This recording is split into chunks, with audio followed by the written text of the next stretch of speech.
younger, I had a friend. We were in our third year of school and everything was fine. We had lots of fun together. She was very talented.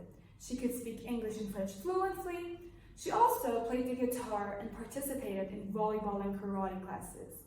But as we grew up, things started to change. Our classmates started picking on her, saying she was fat, ugly, and stupid.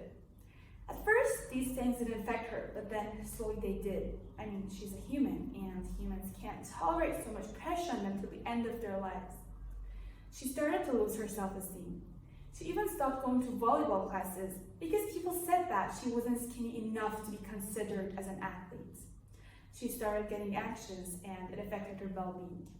After all, she was forced to change her school. Labeling. We're all guilty of it. Whether we label ourselves or others, it's something we're all great at. So right now, I want all of you to think back to the past few days. How often do you label or categorize a friend, a colleague, a family member, or even yourself? Okay, I will be the first one to admit that I do this all too often. And there is a high chance that your answer is like mine, but you shouldn't blame yourself for it. Before anything, let's see the exact meaning of label. According to the Oxford Learner's Dictionary, label means to describe somebody or something in a particular way, especially unfairly. There was a research done by John Dearly in 1983. They asked college students to guess whether a girl named Hannah is poor or wealthy. They watched a video of Hannah playing in her neighborhood, and they also read a short fact sheet that described her background. Some of the students watched Hannah playing in a low-salary housing estate.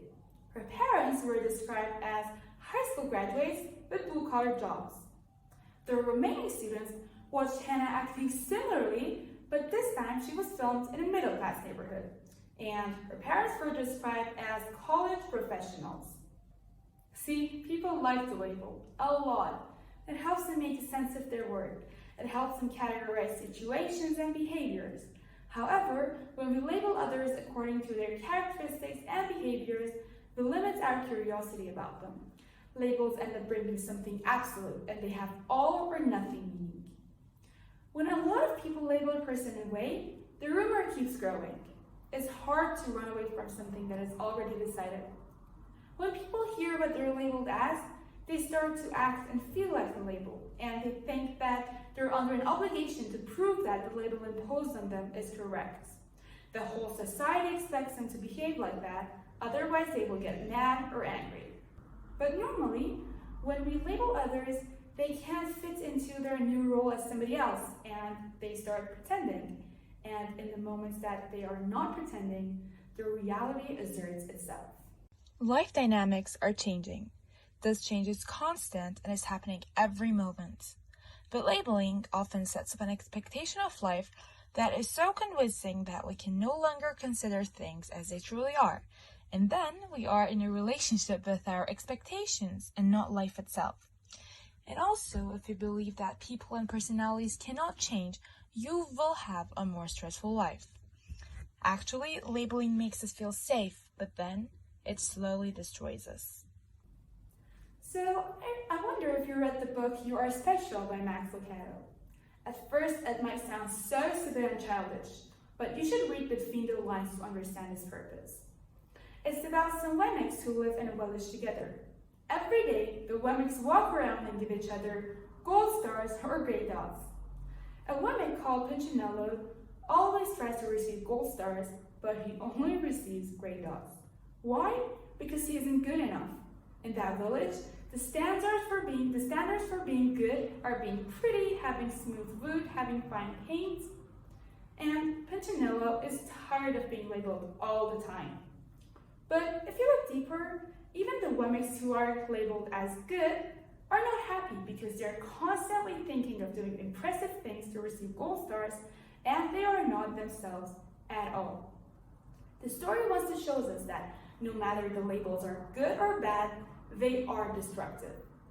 So right now you might wonder what happens that we start labeling others.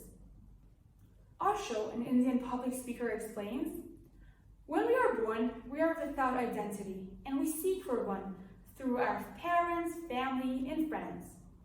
For example, someone may say that you're lazy. You might not like it, but at least it's something. It gives you an identity, a feeling of being someone. Superficially, you may not like the label, but deep down you feel better because now you know who you are. So as a child, we adapt these positive and negative labels, and we start to believe, behave, and act like them. So the cycle remains, and when we grow up, we start to do the same. But it's time to break the cycle.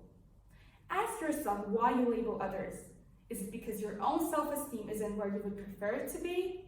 Labeling can make us feel superior, but it's not a decent habit to grow.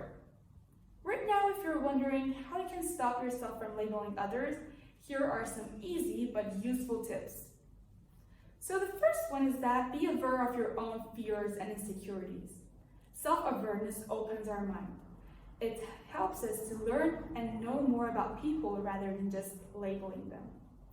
The second one is that you should consider why you use specific labels to limit others. The third one is that ask more questions, talk to people. It keeps us in learning mode. It gives us the knowledge to replace labels. The fourth one is that you should try to describe behaviors with greater clarity rather than just labeling them. And always remember that people are deeper than labels. And the most important one is that when you do not like the behavior you see, state the change you want to see.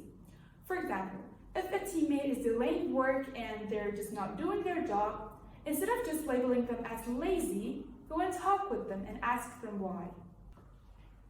After all, remember, you can make mistakes and do good things in life, but that doesn't make you a mistake or a success because of that.